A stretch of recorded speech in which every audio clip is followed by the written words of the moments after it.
So over the years, you've brought virtually all the top fighters to town. Floyd Mayweather twice, Vladimir Klitschko, Bernard Hopkins, Andre Ward.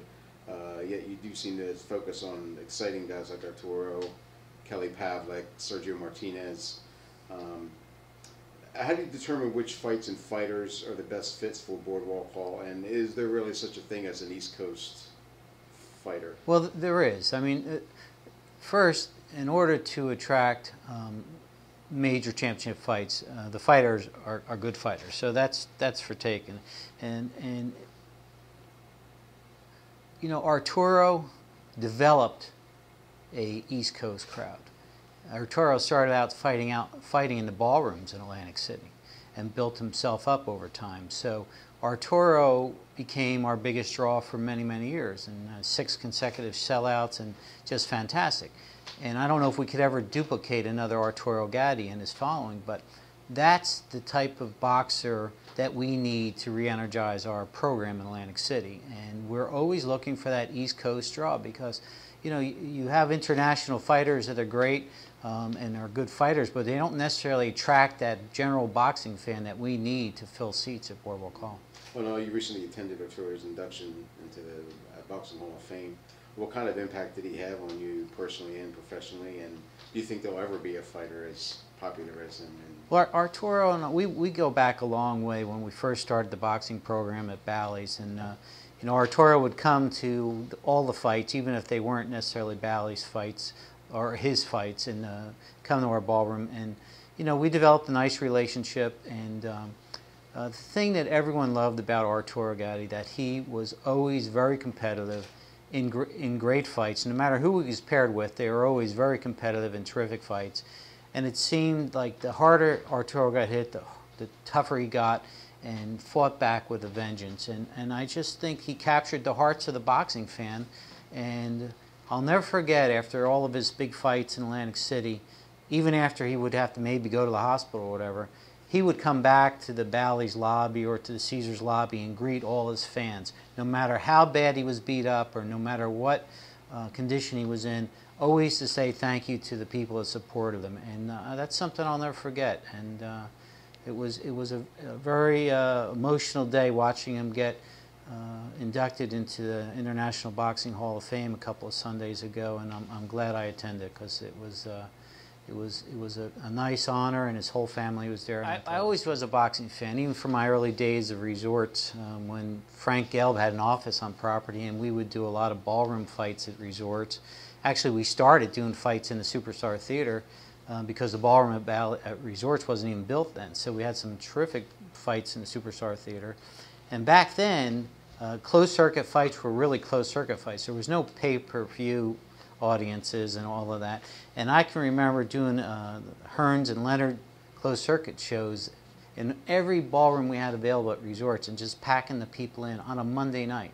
And it was just fantastic fights and tremendous excitement. I just fell in love with the sport of boxing. And you know, once I got to Bally's, I was encouraged by Arthur Goldberg and Wally Barr to see if we can regenerate the boxing program at Bally's, because Bally's had, you know, guys like Boom Boom and Mancini fight there, and you know, a couple other major fighters fight in their ballroom. So we sort of, you know, Main Events and myself, we sort of put a group of fights on, and we started building the Bally's boxing brand in Atlantic City, and it worked very well. You know, it helped us get ourselves on the map, and really it's great publicity. Now, how did you get your start in the casino business here? I started at resorts as an entry-level job back in 1978. Right out of college? Right out of college. Well, about a year after I graduated. Just worked your way up? Worked my way up. There's a lot of competition out there now. As more and more casinos get developed around our jurisdiction here, if they have the ability to have venues, then it's going to create more competition for those fights and put a little bit more pressure on us to bring big fights to Atlantic City. But I'm confident that the boxing fans will support our programs, the casinos will support our programs, and in all honesty, if it wasn't for Caesars Entertainment continuing the boxing program in Atlantic City, I wouldn't be sitting here talking to you today. I mean, they've been a great supporter of boxing for many, many years, and I'm sure they'll continue to support boxing like they have in the past. And I remember about a year ago, Don Marandino, when he was president, suggested a way to bring so-called mega fights here would be to have a fight at Bader Field. Do you still think that is a possibility, or is it just the logistics just don't I think lend itself to that? I think outdoor boxing events are really difficult to pull off, especially in our unknown weather situation. So I think it would be a very difficult task to pull off. And those mega fights in Las Vegas, those are huge dollar commitments, and I'm not sure that we could put all those dollar commitments together at this point, even with all the casinos joining forces. There's some significant dollars being guaranteed out in those fights. So there was a time where all the casinos partnered together to bring the Tyson fights and things to here. Yeah, I actually. Is it still possible to do that, or is it just not? No, I think anything is possible.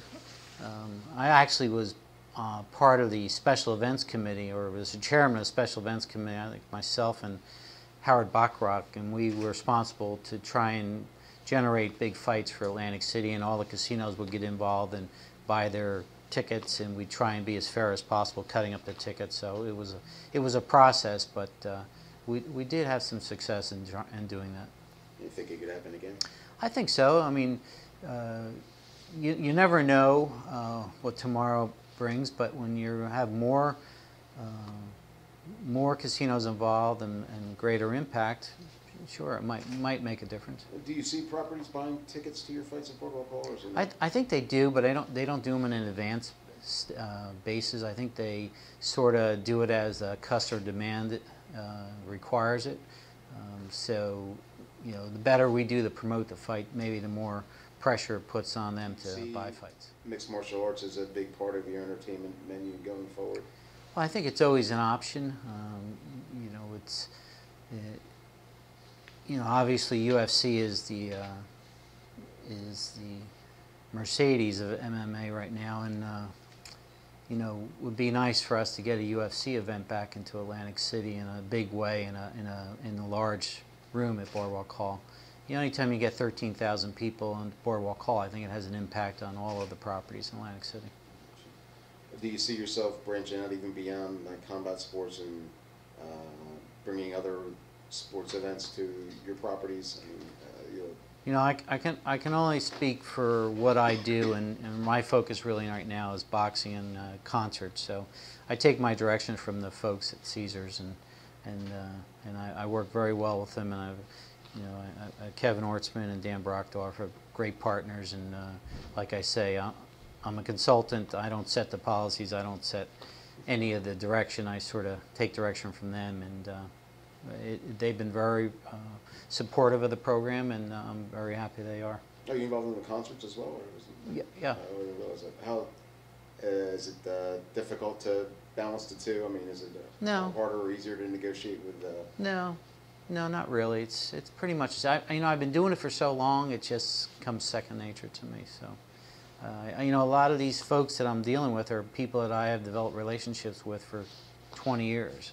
And, these are my friends of mine almost. And I think that helps us get access to certain acts and certain stars and stuff. So I think it helps. Well, I know Arturo was obviously your favorite fighter. Who's your favorite performer that you've seen? Oh, I can't even say that, because I would have to say that would put me in a bad spot with many of my friends, so I'm never going to make that public. Gotcha. Okay. Well, what overall do you see as the future of sports entertainment in the city? Because there's been, the Atlantic City Surf tried to make a go of it, didn't work. Hockey didn't work out.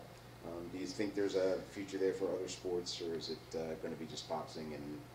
And I don't know the answer to that. There's a lot more smarter people doing this process of re-energizing Atlantic City, and I hope that they can come up with a plan that would make it work. But you have to realize that we have a small base of people that live in this area. In order to do things on a recurring basis, you need to draw people from way outside of Atlantic City within a couple-hour radius. So when you do things on a recurring basis, I think it's hard to keep that that attendance factor at the level where you need them. All right. Finally, I can't let you go without getting your prediction on the New York Giants for the upcoming season. Oh my I know you grew goodness. up near the Meadowlands and are a huge fan of Big Blue.